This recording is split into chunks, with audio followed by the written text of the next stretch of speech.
Hey, this is Rachel from the Tool Library. I'm here to show you 5 tools you can check out from the Tool Library so you can build your own garden bed at home. These tools are available for checkout for patrons at D. Brown's Tool Library. You'll want to check out a shovel. This one is a round point. The miter saw kit, the power drill kit, and a 25-foot measuring tape. Safety gear is also available for patrons in addition to the 5-tool limit. We will be working with some heavy bags of soil, so you'll want to check out the wheelbarrow for moving bags and mixing soils before use. Additional materials needed to gather and purchase include lumber, topsoil, compost, exterior deck screws, and a pencil. I also recommend a friend to help lift and hold material while you're building. The first step is to plan ahead. You'll want to see in your yard where the sun is.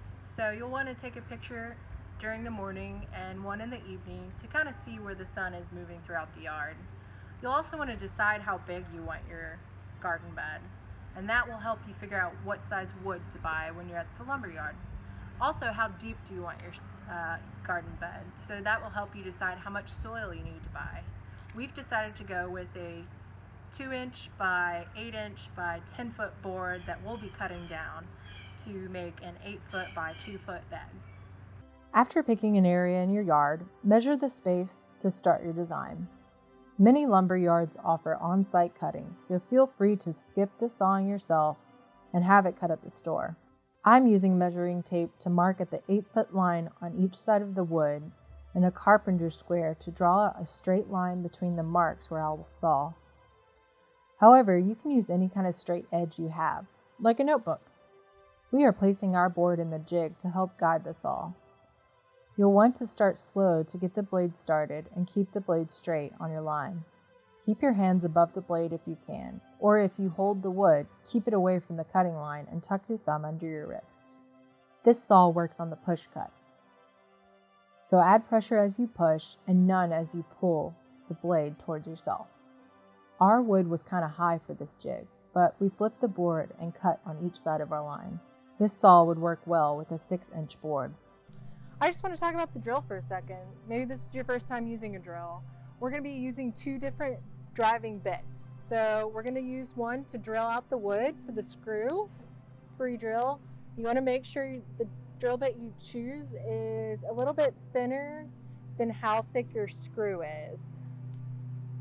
So you can see, we're also going to be using a Phillips driver. You want to make sure that fits nice and snug and it won't clear out the metal in the top. Now the library kit does come up with a couple, so just want to choose what you need for your project.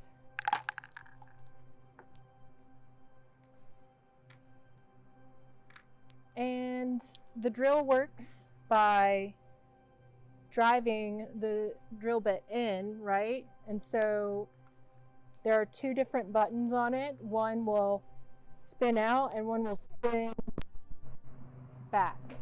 So clockwise and counterclockwise. So if I wanted to put my drill bit in, close the chuck around it, and drill into my wood, I want to make sure the button on the side of the drill is the one that's going straight.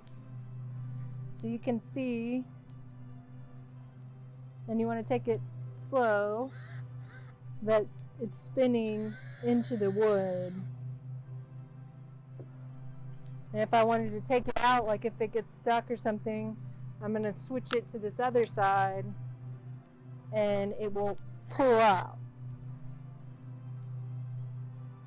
Same with the driver. If you want to drive a screw in forward and want to pull that screw out, taking apart something, you want to come back. With your friend, hold your end cut wood on the inside edge of your sideboard. This is called a butt joint. I'm pre-drilling 3 holes in the side of my wood so that the screws have an easy time going straight into my other board.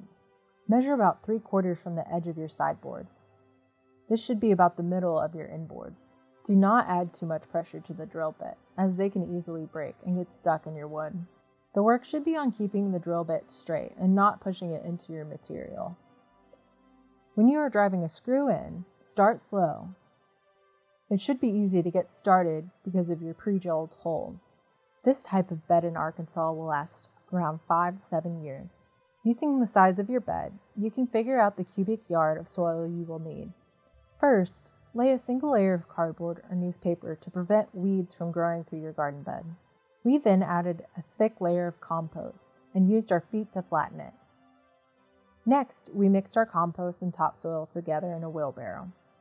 You can buy pre-mixed bags of soil, but this method is slightly more affordable.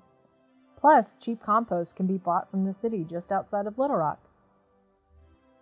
Together, we spread the soil in an even layer in our bed. This took about 11 bags of compost and topsoil to fill. Our final cost, around $60. Using borrowed tools, we managed to save over $300 on this build. For more information about the tool library, check out cals.org.